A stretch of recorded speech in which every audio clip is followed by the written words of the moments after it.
Hello, it's Jen. I've got another movement of the day post for you. Today's mod I'm going to be calling the hip 222. So, two ways in which we're going to hit the hip and the hip flexor area. That is with the flexion and extension capability of your hip flexors, and we're going to hit it in two directions, top down.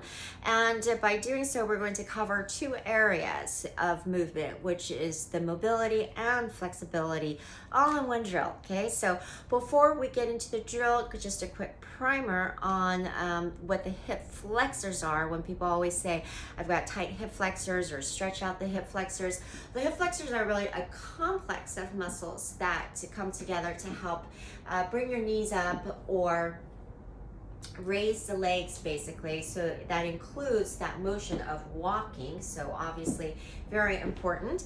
And then when people are sitting a lot, that's when oftentimes we complain about having a tightness through the hips or this hip flexor area, because we're in this position for so long and we're shortening and in a contracted state.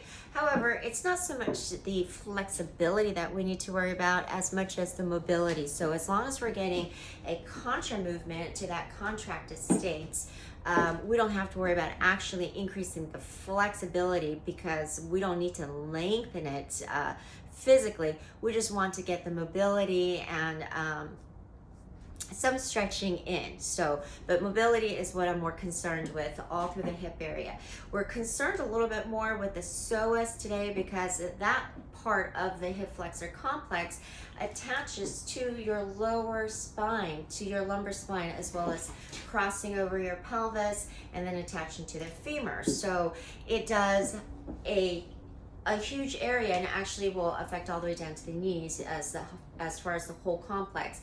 But the psoas has this huge area that it could affect. So whether it's what happens if you have unevenness through the psoas, okay, then it could be a combination or anything from a compression on the side of your spine or through the middle of the spine, which would cause your lower back to round. Okay, it could be some hip pain and of course hip flexor issues. So or the that part that's top of the thigh. So before we get into, that's what why we're working the hip flexors.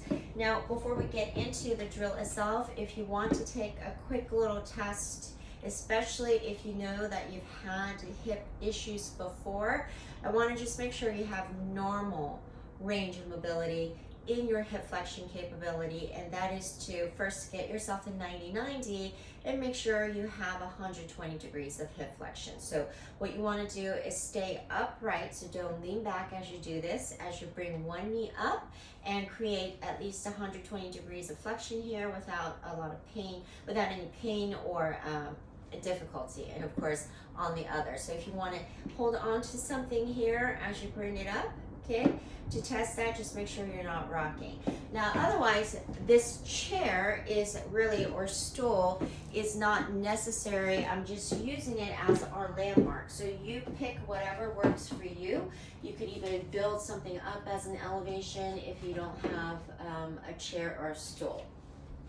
All right, so here is the drill, this 222 drill. Here's what we're going to do. We're going to alternate the size. We're going to work on the flexion and mobility in the first movement, which is we're going to straddle basically this chair, and we're going to take one leg. So let's say I'm going to start with my right leg, okay?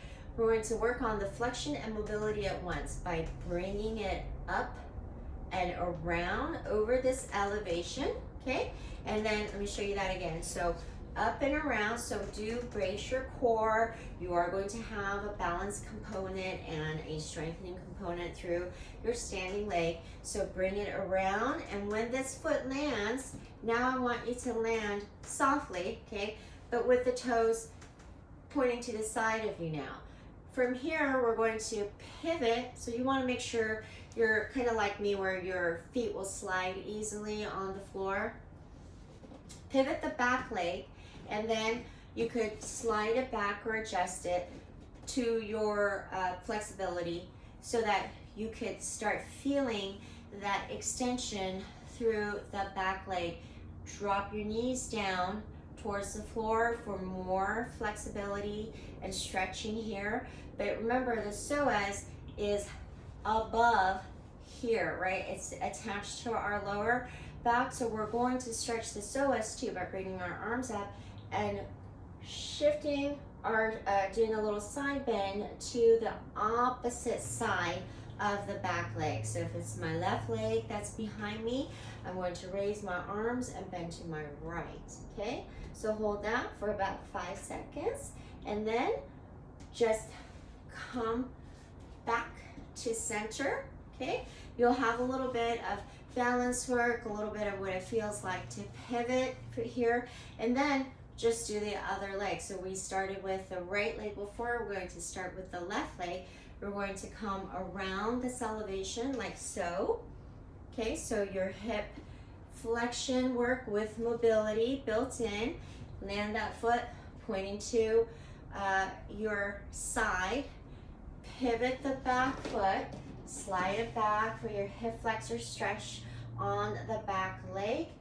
Slide your arms up and stretch in the opposite direction, okay? And then slide it back to center. So do that about 3 to 5 times. I would say at least 5, and that will give you a relief in the tightness, but while giving you the mobility. So that's why I love this. All right, this is Jen signing off, reminding you to start where you are, do what you can, use what you have, and move something.